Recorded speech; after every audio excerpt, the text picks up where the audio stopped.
Hi friends, welcome back. Friends, వాళ్ళు big boss ఏం చేస్తాడబ్బా అంటే ఒక చిన్న గేమ్ పెట్టాడు. అదేంటంటే ఎమోషనల్ రైడ్ అయ్యేటువంటి జర్నీ. సింపుల్గా మనకు గతంలో కూడా సెకండ్ వీక్ అనుకుంటాను మనకి ఏం చేస్తాడు, హౌస్ మేట్స్ నుంచి కొన్ని ఐటమ్స్ గిఫ్ట్గా పంపించాడు. తర్వాత వాళ్ళ మధ్య గొడవలు పెట్టే ప్రయత్నం చేస్తాడు. అయితే ఇవాళ కూడా అదే చేశాడు.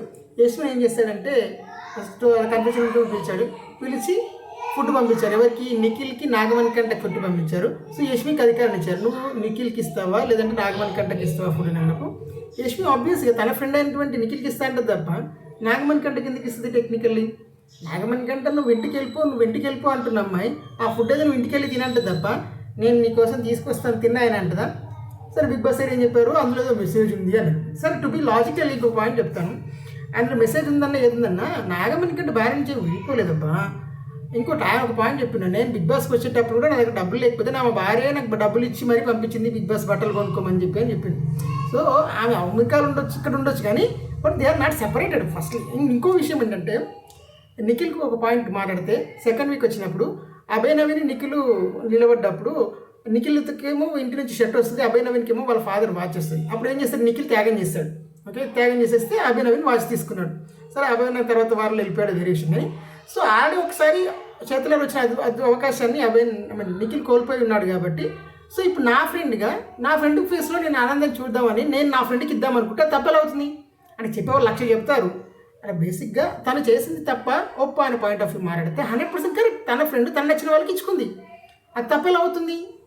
ఇప్పుడు ఒకవేళ తను నాగమణి కంటకి ఇస్తేనే తను ఫ్లిప్పరీ క్యారెక్టర్ అవుతుంది. ఎందుకంటే అరే నేను ఎడదాకానేమో నిన్ను ఇంట్లోకి వెళ్ళి దోషిస్తాను, ఇంట్లోకి వెళ్ళి చేస్తాను అని చెప్పిన అమ్మాయి, నేను చీఫ్ కాకుండా చూస్తాను అమ్మాయి, సడన్గా ఇవాళ వాళ్ళ భార్య పంపించిందని చెప్పేసి ఇచ్చేస్తే తన క్యారెక్టర్ చంపుకున్నాడు కదా.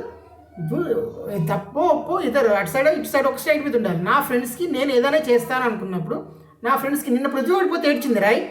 ఇలా అదే విషయాన్ని వాళ్ళ ఫ్రెండ్కి ఫుడ్ వచ్చినప్పుడు తీసుకొచ్చి ఇచ్చింది హ్యాపీగా. ఆ ఫేస్లో నువ్వు ఒకసారి బయటకు వచ్చినప్పుడు తను ఎంత హ్యాపీగా జాయ్ఫుల్గా తీసుకొచ్చి ఇచ్చింది దాన్ని. అండ్ నిఖిల్ ఎంత హ్యాపీగా ఆ కళలో ఆనందం చూసి తెలుస్తుంది దాని విలువ ఎంత అనేది. ఎస్, నేను ఒప్పుకుంటా నాగమణితో బాధపడ్డాడు అంటే అదే కదా గేమ్. ఈయన ఓవర్ థింకర్ అయిపోయి నా భార్య ఏమైంది, నా పిల్లలు ఏమైంది, ఈయన ఓవర్ థింకింగ్ తోటి దాన్ని ఇచ్చేసి తప్ప జనాలు అందరికీ ఎమోషన్స్ ఉన్నాయి. ఏడుస్తేనే నీకు ఏదో ఉన్నట్టు ఏడకపోతే లేనట్టు అనడం సరికాదు. అట్లయితే ప్రతి ఒక్కరు ఏడుస్తారు, ఏడవడం గొప్ప కాదు. బట్ ఇట్స్ వేరే ఎక్కడ ఏడవాలి, ఎక్కడ ఏడవద్దు, ఏది పాయింట్ కాదు కూడా ఇంపార్టెంట్. అండ్ ఆ లెక్కతో చూసినప్పుడు నీకు ఏడవట్లేదు అంటే ఆయన సాంగనో మరి లేదంటే ఆయనకి ఎమోషన్స్ లేదు అని రాయనే కాదు కదా. ఆయన ఆల్రెడీ సెకండ్ వీక్లో ఒకసారి చేసేసాడు, అబ్బాయి కోసం త్యాగం చేసేసి ఉన్నాడు కాబట్టి ఇప్పుడైనా తనకు వచ్చిన ఫుడ్ని వాళ్ళ అమ్మ వాళ్ళు ఎంత ప్రేమతో పంపించిందని ఆయనకి ఇవ్వాలనుకోవడం యశ్మి తప్పేలా అవుతుంది. అంటే ప్రతిదాన్ని యశ్మి చేసిన ప్రతి భూతద్దంలో పెట్టి చూస్తున్నారేమో కొంతమంది జనాలని నా ఉద్దేశం. సో మీకేమనిపిస్తుందో చెప్పండి. అండ్ ఇది నా ఒపీనియన్ మాత్రమే. And thanks for watching this video. Video వస్తే లైక్ కూడా ఛానల్ సబ్స్క్రైబ్ చేయడం మాత్రం మర్చిపోతుంది. Thank you.